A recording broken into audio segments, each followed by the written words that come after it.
더 일하고 더 늦게 받는다고요?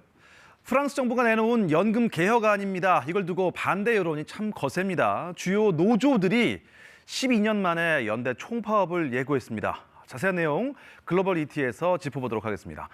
홍석우 기자, 안녕하세요. 네, 안녕하세요. 네, 프랑스네요. 이번엔 프랑스 정부의 연금 개편안부터 좀 꼼꼼하게 살펴주시죠. 네, 내용 볼게요.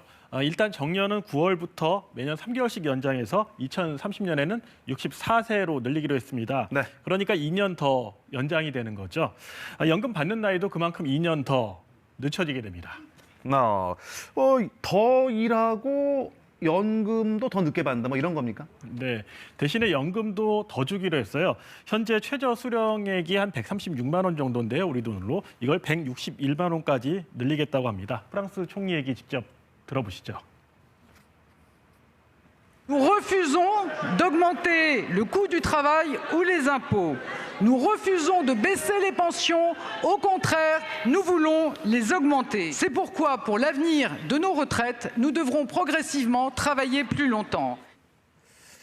그런데 프랑스입니다. 예, 프랑스 이전에도 한번 연금에 손대려고 했다가 반대에 부딪혀갖고 실패했잖아요. 네, 정부 발표 직후 상황을 한번 짚어볼게요. 프랑스 주요 노조 8개 단체가 오는 19일 총파업을 예고했습니다.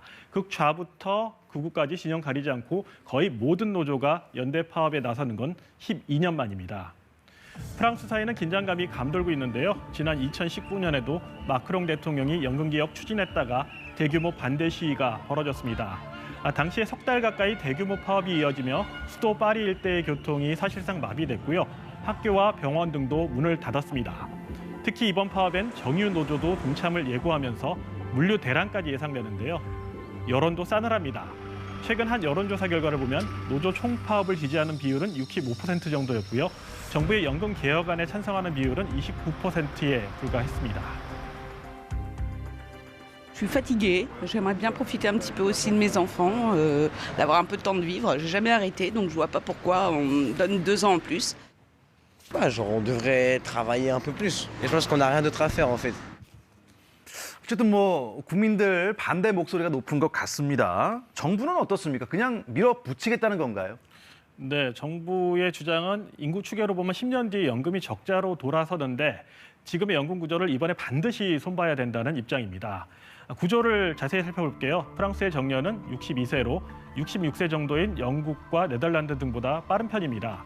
연금 수준도 상대적으로 높습니다. 때문에 연간 연금 지급액이 GDP 대비 14%에 육박하고 있는데요. 상당수 OECD 국가보다 연금에 많은 돈을 쓰고 있는 겁니다. 여기에 65세 이상 인구가 20%를 넘었습니다. 2명한테 연금 걷어서 1명 연금 주는 구조인데요.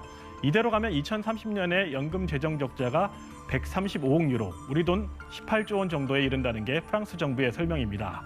그러나 노동계 입장은 다릅니다.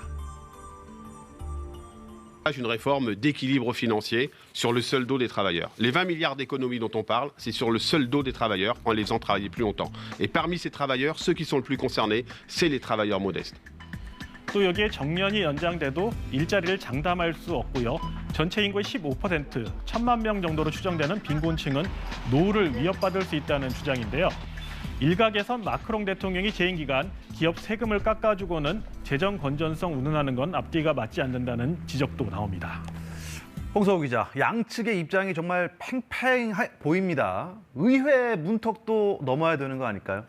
네, 일단 마크롱 대통령은 다음 달 초 국회 논의를 거쳐 9월부터 시행한다는 계획인데요.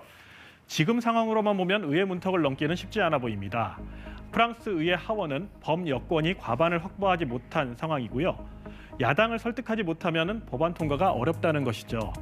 현재 야당 대부분이 반대하고 있고요. 특히 하원 제1야당인 극좌 성향에 굴복하지 않는 프랑스는 오히려 은퇴 연령을 60세로 낮춰야 한다고 주장하고 있습니다. 상황이 이렇다 보니 이번 연금 개혁이 실패하면 마크롱 정권이 일찌감치 레임덕에 빠질 것이란 관측도 나옵니다. 일단 상황은 정말 쉽지 않아 보입니다. 문제는 고령화잖아요.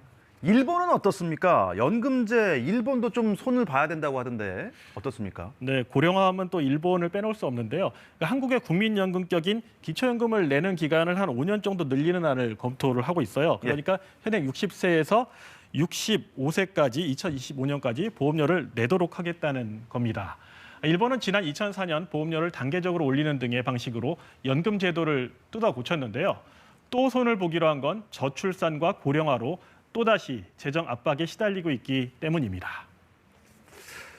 영국, 독일, 캐나다, 스웨덴 이 연금 개혁 추진에 나름 성공한 나라들인데요. 공통점이 정권 교체 관계없이 정부와 국회가 일관된 정책을 추진해서 사회적 합의를 잘 이끌어냈다는 건데요. 지금 우리에게도 시사하는 바가 정말 큰 것 같습니다. 홍서우 기자, 잘 들었습니다. 고맙습니다.